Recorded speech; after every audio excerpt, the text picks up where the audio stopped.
There was a time not so long ago you would have got odds of 100 to 1 on Jeremy Corbyn becoming the next Labour Party leader. Now, one bookmaker, Paddy Power, is already paying out on those bets. By the way, if you still want to back someone who's 100 to 1, try Liz Kendall. Jeremy Corbyn's front-runner status is bringing with it renewed scrutiny. In the space of a few weeks, he's gone from a man who only got on the ballot with the support of MPs who didn't actually support him, to being the person everyone wants to beat. And with that change in status, suddenly everything he's ever said, everyone he's ever met, are being picked over. Who, for example, is Diab Abu Jaja? I'm sorry, I don't know who this person is. The thing is, there is a photograph doing the rounds on social media which shows Jeremy Corbyn sharing a platform in 2009 with Diab Abu Jaja, who is a controversial Lebanese activist. All of this came up during a phone-in with Martha Carney on Radio 4's The World at One. Our political correspondent Carol Walker can tell us more. Yes, thank you, Eddie. Well, Jeremy Corbyn's rivals admit he's now the man to beat. And in recent days, there have been a spate of stories about controversial figures he's been associated with. On The World at One today, he faced questions about his long-standing campaign against what he calls the oppression of the Palestinian people and about the accusations against him of anti-Semitism.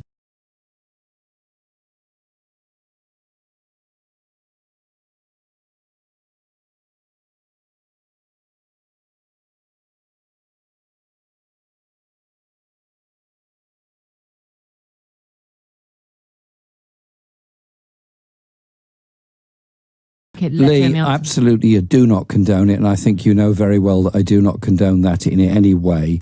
I have spent my life as a campaigner against racism. My parents were campaigners against racism. My mother was there in Cable Street alongside the Jewish and Irish people opposing the rise of Nazism in Britain.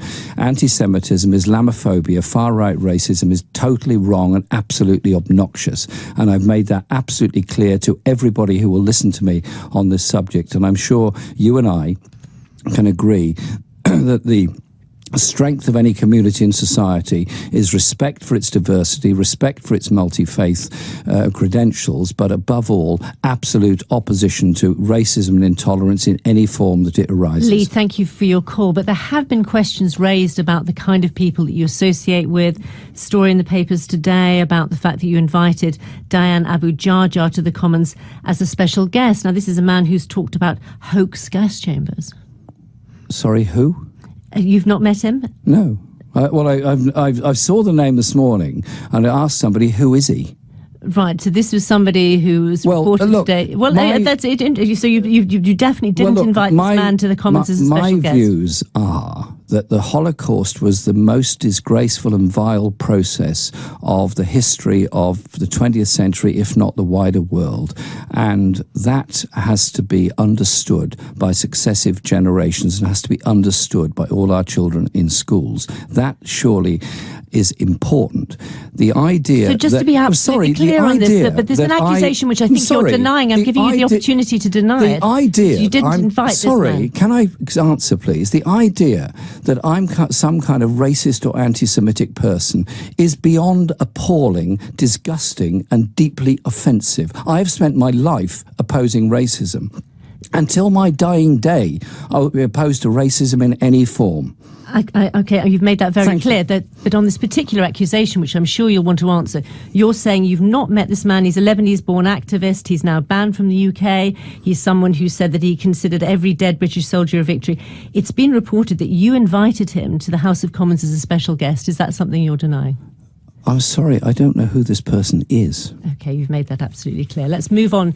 All right, Carol, let's talk a little more about this particular aspect. We heard what Jeremy Corbyn had to say there, but I mentioned this photograph that's doing the rounds. What do we know about the relationship, if indeed there is one, if they've ever met, between these two men?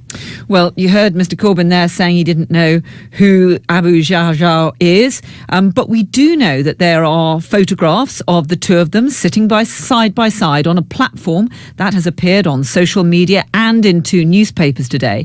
And we know that the two men both addressed an anti-war meeting in London in March 2009. This was shortly before Mr Jaja was banned from this country. The Stop the War Coalition has video of the event, and this is what Mr Corbyn had to say then.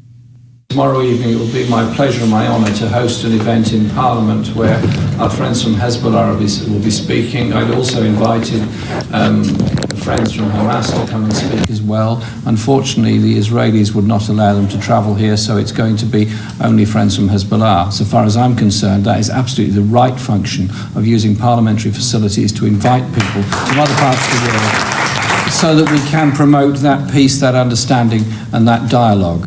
And there is also video of the activist Diab Abu Jaja. I am not a member of Hezbollah, even though I don't consider that as an accusation. I mean, I am just not from the same political stream as Hezbollah, but they are my comrades and my friends, and I respect them, and I look up to them in the way they liberated and they helped liberating the country. Well, in his blog today, Mr. Jaja accuses the pro-Israeli lobby of a smear campaign, but he also says he briefly met and collaborated with Jeremy Corbyn in 2009. We organised a debate at the British Parliament, he says, and spoke together at a rally of the British anti-war movement. He praises Mr. Corbyn's openness to dialogue for making his visit possible. What's being made of all this among Mr. Corbyn's rivals? Well, this isn't the first time questions have been raised about Mr. Corbyn's associates. He's faced questions too about his support for a campaign launched by Paul Eisen. Now, when it then emerged that Mr. Eisen was a self-confessed Holocaust denier, Mr. Corbyn's team issued a statement saying that Mr. Corbyn totally opposed Mr. Eisen's views and disassociated himself from them.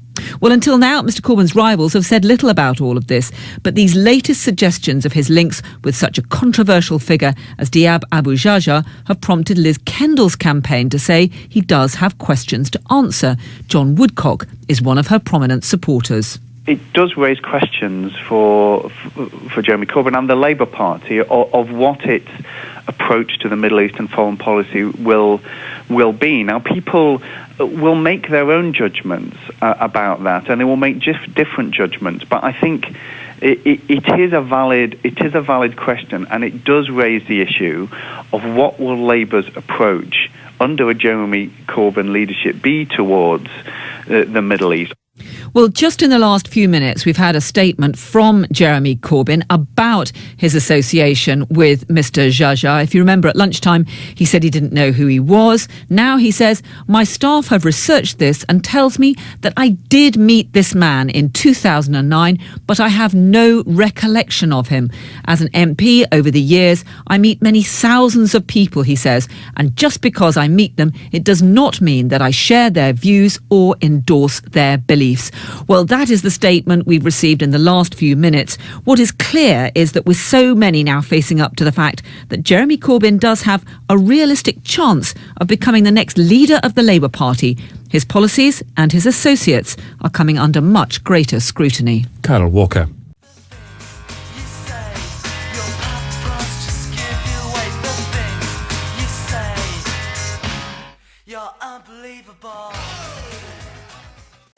The Labour left-winger Jeremy Corbyn, who's currently seen as the frontrunner to be the party's next leader, has been forced to admit he did meet a controversial Lebanese activist, despite denying it earlier. Pictures have emerged of him sharing a platform with Diab Abu Jaja, who is a pro-Palestinian who's been banned from entering the UK. Our political correspondent Alex Forsyth is in Westminster. Alex.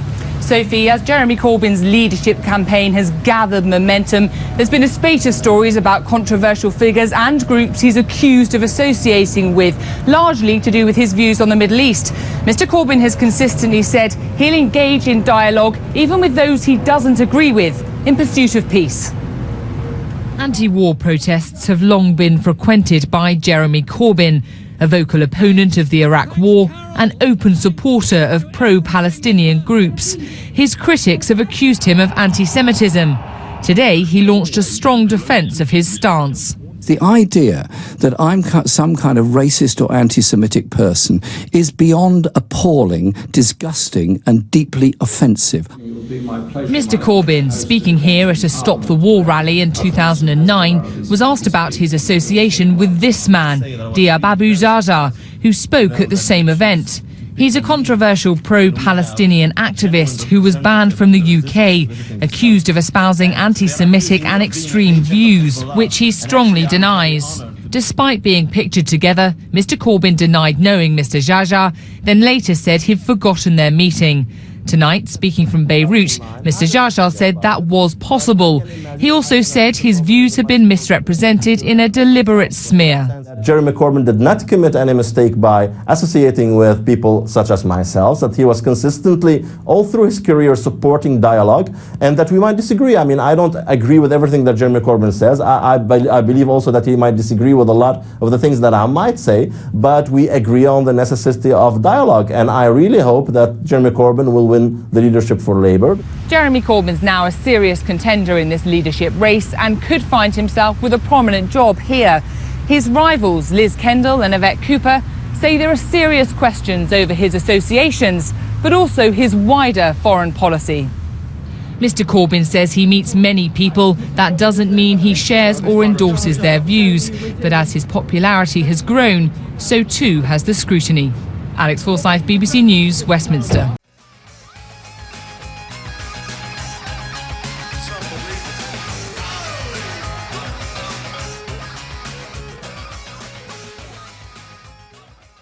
And before we continue our conversation about homelessness in Britain, inevitably we're talking Jeremy Corbyn, yet more controversy surrounding him this afternoon. Theo Isherwood, LBC's political editor, is here to fill us in. What have you got? Yes, good afternoon, John. Jeremy Corbyn has today denied any link with a controversial Lebanese activist called Diab Abu Jarjar.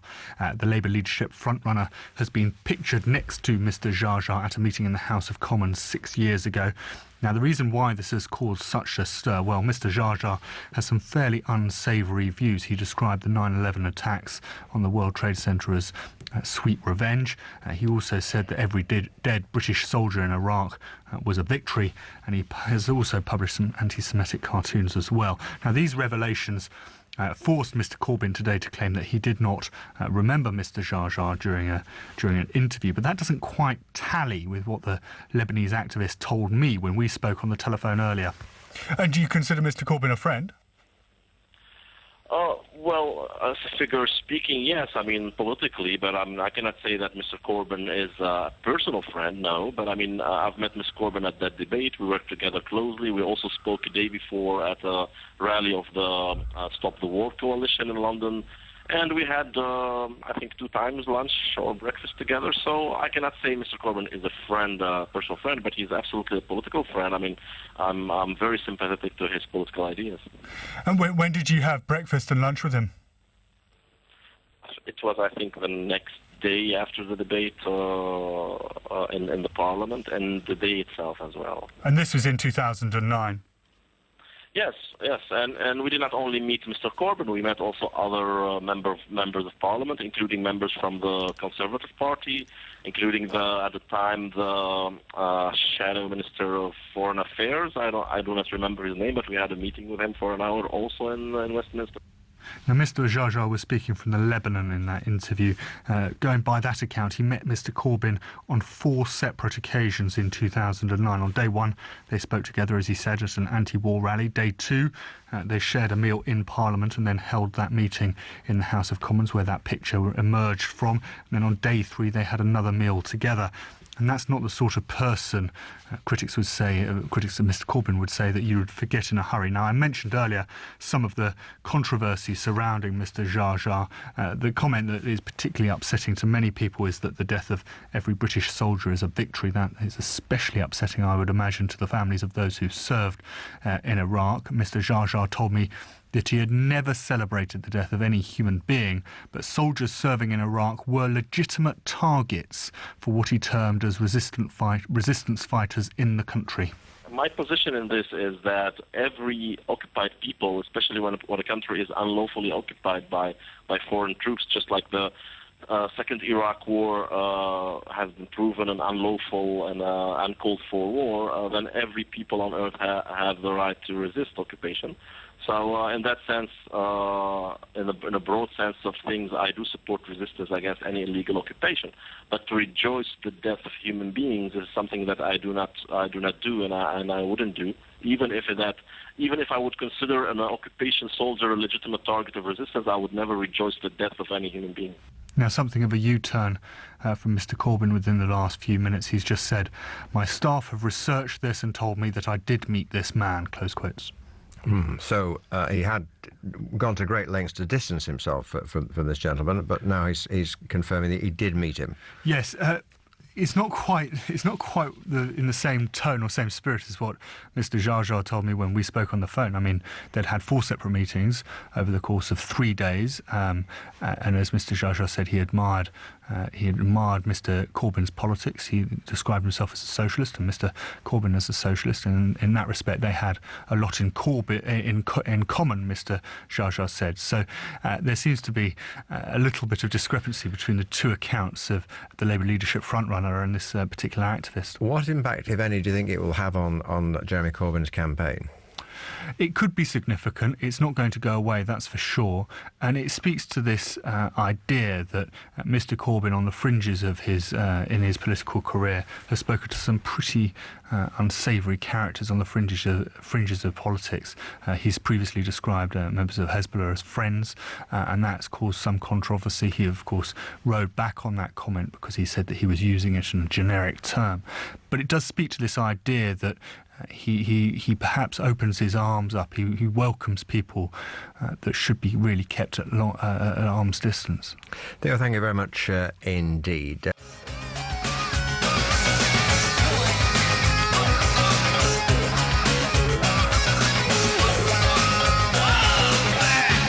You're unbelievable.